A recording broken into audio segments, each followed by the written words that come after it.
Okay, तो अब last chapter discuss करते हैं ऑफ द नोज, जो कि है साइनोसाइटस। ओके, तो साइनोसाइटस में हम क्या साइनसिस का इन्फेक्शन डिस्कस करेंगे। हमारी नॉर्मली कौन कौन सी साइनसिस हैं? मैक्सिलरी साइनस है, फ्रंटल साइनस है, इथमोइडल साइनस है, स्फिनोइडल साइनस है। मैक्सिलरी साइनस को एंट्रम भी कहते हैं, ठीक है। मेस्टॉइड को भी एंट्रम कहते हैं और एंट्रम इसको भी कहते हैं, ठीक है। ये ज़रा कंफ्यूज ना हो इन बात में।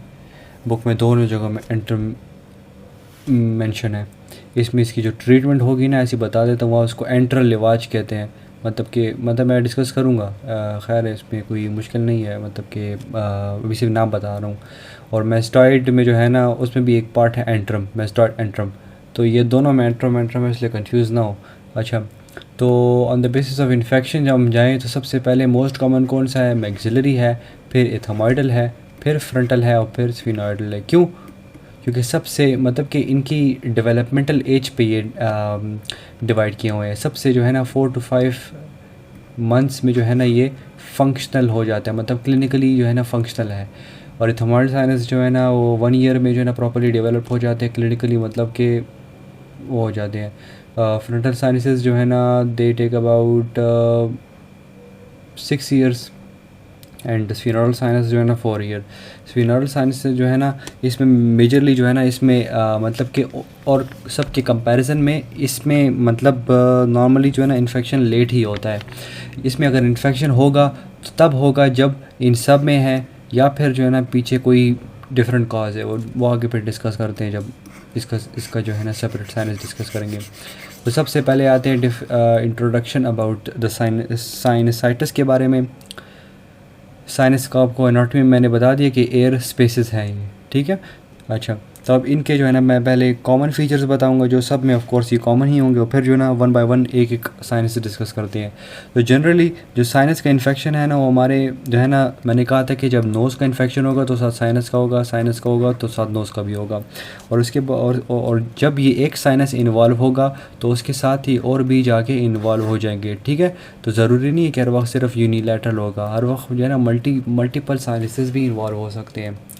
ये बात हो गई। और उसके अलावा क्या है, यहाँ पे 2 किस्म के टाइप ऑफ साइनसाइटिस होंगे, एक होगा ओपन, एक है क्लोज्ड। ओपन का क्या मतलब कि ऑफ कोर्स वो बना रहा है सिक्रीशन, वो बाहर ड्रेन कर रहा है। क्लोज का मतलब वो क्लोज हुआ है, जितनी सिक्रीशन है वो साइनस के अंदर ही पड़ी हुई है और वहाँ पे ही स्वेल हो रही है। तो इसके सिम्टम्स वे मोर सिवियर होंगे as compared to the open one, ठीक है। क्योंकि ये पड़ा हुआ है साइनस के कैविटी के अंदर फ्लूइड पड़ा हुआ है, तो उसकी वजह से वो सिम्टम्स एग्जैजरेटेड होंगे। अब साइनसाइटिस होता क्यों है? या जो है ना उसको नेज़ल इन्फेक्शन होगा, मतलब कि कोई भी टाइप का इन्फेक्शन हुआ है नेज़ल का, जिसमें मैंने कहा है कि राइनाइटिस हुआ है तो उसकी वजह से साइनसाइटिस हो सकता है, ठीक है। या फिर जो है ना वोकल कॉर्ड का इन्फेक्शन हो, या फेरिंग्स का इन्फेक्शन हो, या लिम्फ नोड्स हो, एडिनॉइड्स हो, जो भी हो। मैंने स्टार्ट में ही कहा था कि सब इंटरचेंजेबल होते हैं, सारे इन्फेक्शन एक दूसरे में ट्रांसफ़र होते हैं। तो ये नेज़ल इन्फेक्शन हो गया एक। फिर आ गया एक स्विमिंग एंड डाइविंग इसलिए कि मतलब या कंटामिनेटेड वाटर होगा, और या जो है ना वो क्लोरिनेटेड वाटर होगा। इस सूरत हाल में प्रॉपर इन्फेक्शन हो रहा है क्योंकि पॉजिटिव ऑर्गेनिज्म अंदर आ गया है। और क्लोरिनेटेड वाटर क्या है, वो भी एज एन इन्फ्लेमेशन कॉज करता है। अच्छा, और उसके बाद क्या है, ट्रॉमा एक कॉज हो सकता है। ट्रॉमा की वजह से भी जो है ना साइनसाइटिस हो सकता है, जो कंपाउंड और पेनिट्रेटिंग इंजरी, कंपाउंड फ्रैक्चर्स होते हैं जो पेनिट्रेटिंग इंजरीज़ की वजह से, ठीक। तो अच्छा, और उसके अलावा जो है ना डेंटल इन्फेक्शंस जो है ना मेनली मैक्सिलरी में होते हैं, ठीक है। बल्कि इसी में ही रिलेटेड है। जब इस सिनेरियो में डेंटल इन्फेक्शन की बात आए और साइनसाइटिस की तरफ बात जा रही हो तो वो मैक्सिलरी साइनसाइटिस ही होगा। अच्छा, अब इसके बाद इसके प्री डिस्पोजिंग फैक्टर, ये तो इसके हो गए कि मतलब इटियोलॉजिकल कॉजेज़ हो गई हैं। अब प्री डिस्पोजिंग फैक्टर के किन की वजह से जो है ना ये हो सकता है।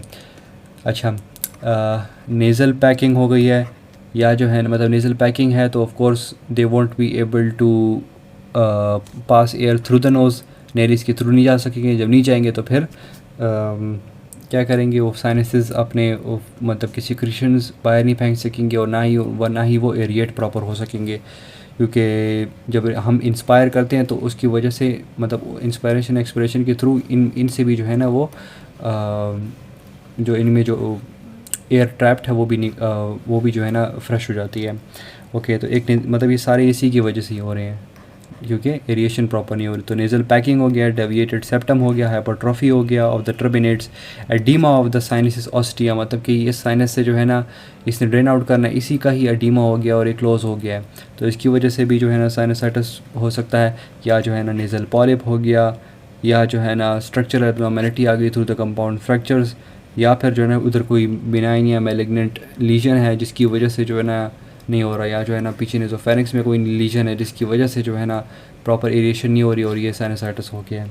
तो ये सारे इसके प्रीडिस्पोजिंग फैक्टर है। और उसके अलावा जो है ना हेल्थ की वजह से भी हो सकते हैं कि जब रिकरेंट अटैक्स हो रहे हैं of the different type of bacterias के, ठीक है, या फिर कोई सिस्टमिक डिसऑर्डर्स हो जैसे डायबिटीज़ हो गया, इम्यूनोडेफिशिएंसी सिंड्रोम्स हो गए डिफरेंट टाइप के, या फिर इन्वायरमेंट में जो है ना मतलब कि बंदा एलर्जिक है, तो वही बात आ गई कि एलर्जिक है तो राइनाइटिस होगा, राइनाइटिस हो तो साइनसाइटिस होगा। उसके अलावा इसके इसी तरह ही अदर टाइप के पोल्यूटेंट्स भी है जो कि वही राइनाइटिस कॉज करेंगे और इसकी वजह से साइनसाइटिस भी जो है ना हो सकता है। अच्छा, तो अब जो है ना वन बाय वन एक एक साइनस डिस्कस करेंगे। पहले मैं एक्यूट डिस्कस करूँगा, फिर क्रोनिक की तरफ जाएंगे। क्रोनिक में सिर्फ वही सारी बातें जो एक्यूट है वो कॉम्प्लिकेशन करके क्रोनिक की तरफ चला गया, लेकिन सिर्फ सर्जरीज इंपॉर्टेंट है क्रोनिक साइनसाइटिस में। ओके, तो फर्स्ट है मैक्सिलरी साइनसाइटिस। तो मैक्सिलरी साइनस